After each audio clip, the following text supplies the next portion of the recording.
Qu'arrive-t-il si on laisse un morceau de viande en pleine forêt? Quels animaux vont venir la dévorer? Eh bien, grâce à cette caméra nocturne, nous allons voir ça. Donc, lors de la dernière vidéo sur ce concept, donc qu'arrive-t-il si on laisse une pomme devant un piège photo? J'avoue, comment dire, j'ai une petite frustration. En effet, dans cette vidéo, nous apercevons pendant une fraction de seconde un mammifère carnivore. Et malheureusement, voilà, c'est ça un peu le petit remords, je n'ai pas réussi à avoir un plan entier de ce mammifère faisant partie des mustélidés. Eh bien, nous allons arranger ça. Ah, mais au fait, nous sommes aujourd'hui Halloween, n'est-ce pas? Ma fête préférée. Alors, changeons d'ambiance.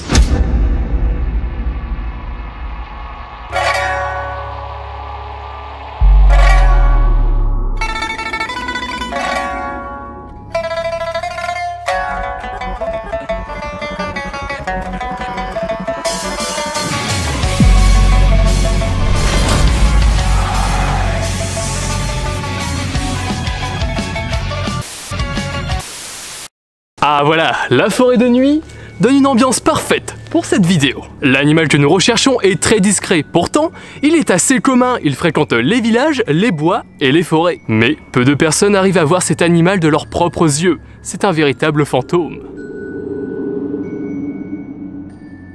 J'ai donc posté la caméra nocturne tout près d'un chemin forestier peu fréquenté, et évidemment la viande comme appât.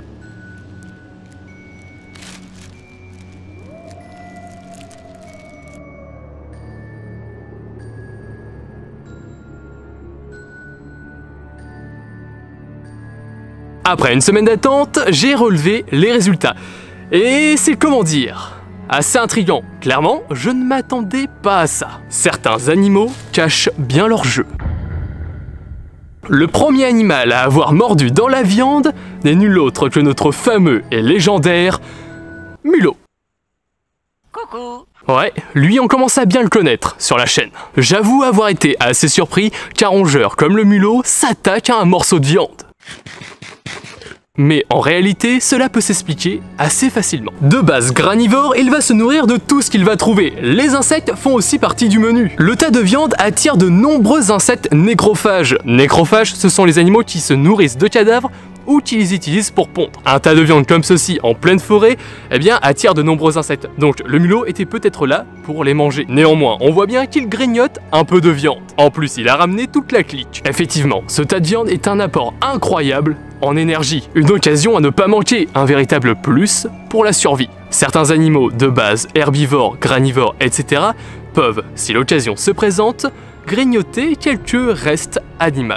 Plutôt terrifiant, n'est-ce pas? Mais bon, tout ceci est déjà expliqué dans la dernière vidéo spéciale Halloween, que je vous invite à regarder. Une étrange histoire de cerf mangeur d'os humains.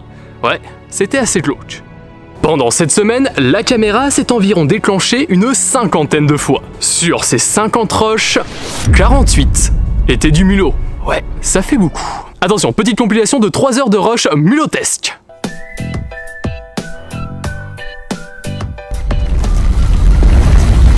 Passons maintenant aux 2 autres roches. La caméra était en réalité posée sur une coulée, donc un passage régulier de la faune, ce qui nous a donc permis de pouvoir observer les animaux que nous allons découvrir tout de suite. Premièrement, un écureuil. Ouais, c'est pas très terrifiant, mais vous allez voir, après ce que je vais vous dire, vous ne verrez plus l'écureuil de la même façon. Tout le monde voit l'écureuil comme un sympathique granivore, voilà, il se nourrit des graines de tout ce qu'il va trouver, mais une petite partie de ce régime alimentaire peut être constituée, s'il en trouve, d'œufs et d'oisillons. Ouais, l'écureuil peut manger des oisillons. Ah, finalement l'écureuil est plus si sympa que ça. Même si en réalité dans la nature, le concept de bien et de mal, eh bien, ça veut absolument rien dire. C'est seulement une question de survie. Par la suite, nous avons eu la visite d'un sympathique lapin de Garenne. Mais attendez 2 secondes, ce ne serait pas...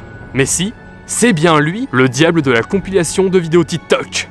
Il est de retour. Mais bon, il n'a pas touché à la viande, il passe son chemin, et en réalité cet endroit a un peu floppé. On n'a toujours pas réussi à avoir le fameux mustélidé, et donc temps de partir plus profondément dans la forêt, sortons des chemins battus.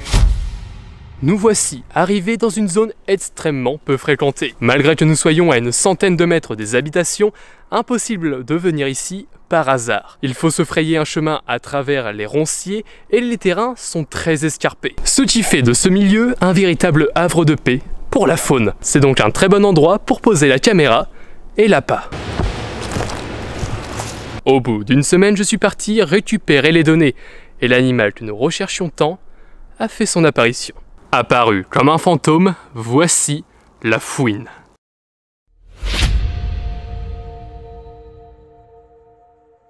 Je sais pas vous, mais je trouve personnellement que les apparitions d'animaux la nuit ont un véritable côté surnaturel.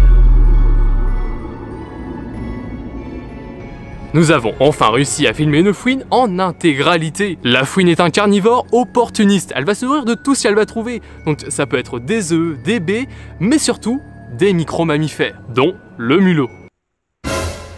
Ces mêmes micro-mammifères qui causent tant de dégâts dans les cultures. La fouine peut donc être considérée comme un auxiliaire de culture, malgré sa réputation de croqueuse de poules. Après, c'est compréhensible, des poules laissées dans un poulailler mal protégé, c'est un peu comme laisser un Big Mac sans surveillance pour nous. De base, la fouine ne cherche pas à manger les poules, ce qu'elle cherche, ce sont les œufs. Mais en rentrant dans un poulailler, cela crée beaucoup d'agitation, et par réflexe, eh bien, la fouine va attaquer tout ce qui va bouger. Mais son premier but n'était pas d'attaquer les poules ni de les manger, c'était juste les œufs. Certaines personnes assez refermées d'esprit vont donc considérer la fouine comme nuisible. Mais il y a une chose à ne pas oublier, les humains ont empiété et modifié la quasi-totalité des espaces naturels. Les animaux sauvages ont du mal à suivre le rythme. Nous prenons la nature comme un bien, un produit à vendre. Nous avons industrialisé et complètement bouleversé les espaces sauvages. L'humain oublie souvent que sans cette nature, il ne serait rien. Il est un animal comme un autre, mais il se croit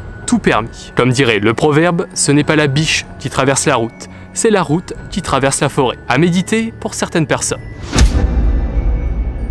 On remarque que la fouine n'a pas touché à la viande. Peut-être qu'elle l'a approchée que par simple curiosité. Ou soit pour se nourrir des énormes coléoptères nécrophages qui étaient en train de pondre sur la viande. Elle est par la suite repartie dans l'obscurité.